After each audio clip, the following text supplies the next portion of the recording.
मारती है, प्रेम व्यक्ति को उबारती है।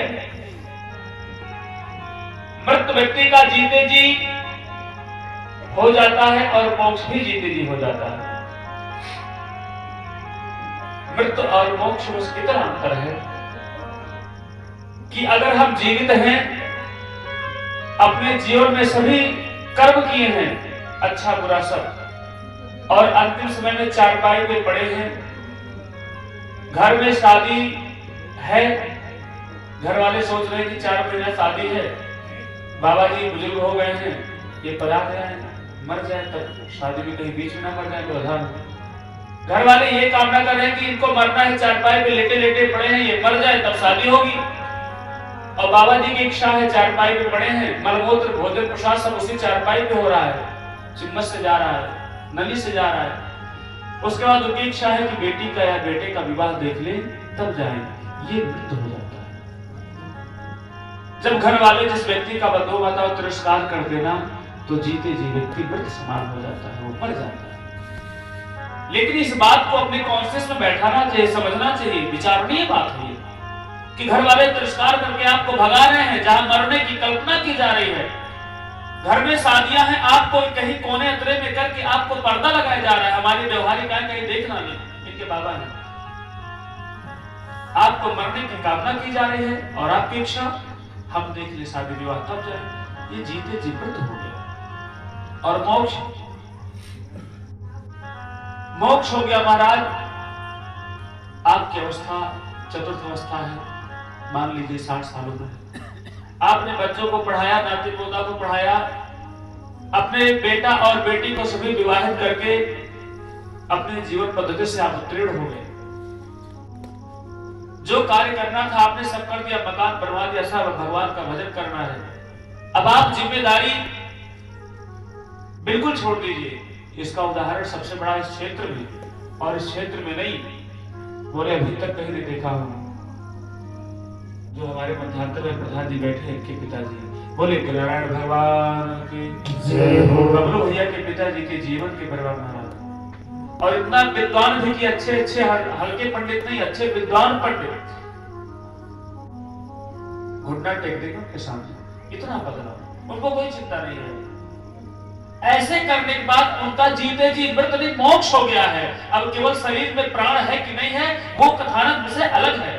वो काल चक्र अपना समय आएगा करेगा, लेकिन जीते जी मोक्ष होना, ये मुझे कुछ नहीं करना, सिर्फ भगवान का भजन करना है, जीते जी ही मोक्ष हो गया, यही अंतर है। और मर रहे हैं, सारी इच्छाएं बाकी हैं।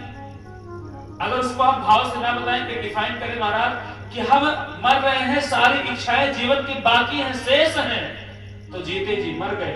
हमारे जीवन में हम जीवित हैं या मर रहे हैं ये मतलब नहीं रखता है। अब हमको कुछ नहीं करना है, सिर्फ भगवान को समर्पण कर दिया हूं मैं, जीते जी आपका मोक्ष हो गया। ये आज वो अजामिल गलत दुर्व्यवहार से उस वैश्य को ले आए। ऑलरेडी उसके पास एक पत्नी है, 9 बच्चे हैं, उस पत्नी को घर से भगा देता है। ये रहती है, बड़े शौक से रह रही है, और समय आने पर ये गर्भ धारण करती है। वही अजामिल जो पंडित था, विद्वान था, अपने उस वैश्या पत्नी को पैसा देने के नाते बोले अब डाकू हो गया। अजामिल जब रात्रि में काली पट्टी मस्तक पर बांध करके निकलता, तो बोले पूरे नगर के नगर अपना शटर डाउन कर देते, खाली हो जाता, लूट मार करता सब। और ऐसा ही उसका जीवन चल रहा है। काफी वर्षों बाद संत महात्माओं की पूरा समूह जा रहे थे वृंदावन दर्शन करने के लिए, कन्नौज यही है, अयोध्या से निकले थे, पैदल जा रहे थे महाराज। उस समय उन्होंने कहा किसी से कि भैया मार्ग बता दीजिए। मार्ग में जाते हैं पूछ-पाछ के महाराज, और वो पहुंच गए कन्नौज, वहां काव्यकुंज देश में। सायकाल की बेला हो गई, वो निवेदन करते हैं कि किसी घर पे संत महात्मा सायंकाल हो जाता था तो किसी घर पे भक्त मूर्ति रह करके फिर सुबह अपना जाते थे प्रसाद पा करके। वो पूछे भैया ऐसा किसी भक्त मूर्ति का घर बताइए। बोले जहां हम लोग विश्राम कर ले, फिर प्रातः काल की बेला में विश्राम ध्यान करके चले जाएंगे। 2-4 संत महात्मा थे। किसी ने मजाक कर दिया, संत महात्माओं की खूब मजाक होती है। और मैं बार बार कहता हूं जिसको अपना सत्यानाश कराना हो, बोले खुद नहीं मरना है, पूरा परिवार सहित तारना है, मरना है, बोले संत महात्मा का मजाक कर दो। संत महात्मा का कभी मजाक नहीं करना चाहिए। गोस्वामी जी कहते हैं हरि हर दीना सुनई जो गाना होई पावे गौ हत्या का पाप लगता है जो ब्राह्मण, अच्छे ब्राह्मण का और संत महात्मा का मजाक करते हैं महाराज। और कूटनीति बोले सबसे ज्यादा मजाक उन्हीं की होती है। हम आपके भाई हैं, बेटा है, चाहे जैसे थे, इस अवस्था, इस तरुणा में, जवानी अवस्था में धोती पहन करके अंधा जिसे भागवत कथा राम कथा अध्ययन करके 3 साल पे इलाहाबाद विश्वविद्यालय से पीजी करके हम आए जब अध्यापन पढ़ने के लिए। घर पे आए तो बोले साधु कहिया हो, बोले साधु कहिया हुए।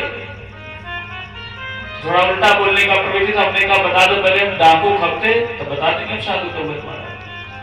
ये मजाक आज तो बड़ा आनंद आ रहा है।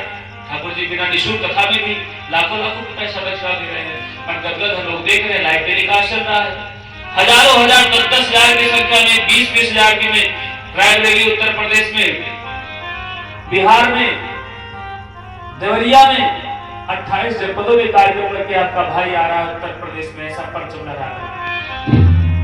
ये ठाकुर जी करना होगी निःशुल्क।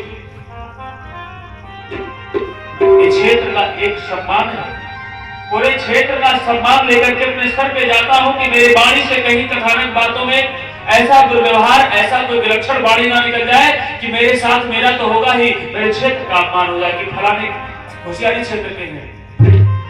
और होशियारी क्षेत्र बोले पूरे उत्तर प्रदेश में, चाहे जहां अगर बड़े बुजुर्गों से ध्यान से बात लगा कर कह दिया जाए तो बात आ जाती है होशियारी क्षेत्र कहता हूं, लेकिन कहते हैं होशियारी इलाका के हैं। इलाका कुछ और दर्शाता है, ये तो अपना घर है। इलाका क्या करते हैं, बोले इलाका डांगों को कहा जाता है। और लोग ऐसा कहकर के अपमान करते हैं, लेकिन कहता मैं होशियारी क्षेत्र से हूं। कहने का भाव है बंधु माताओं, सत्य का कभी अपमान नहीं करना चाहिए। 2009 में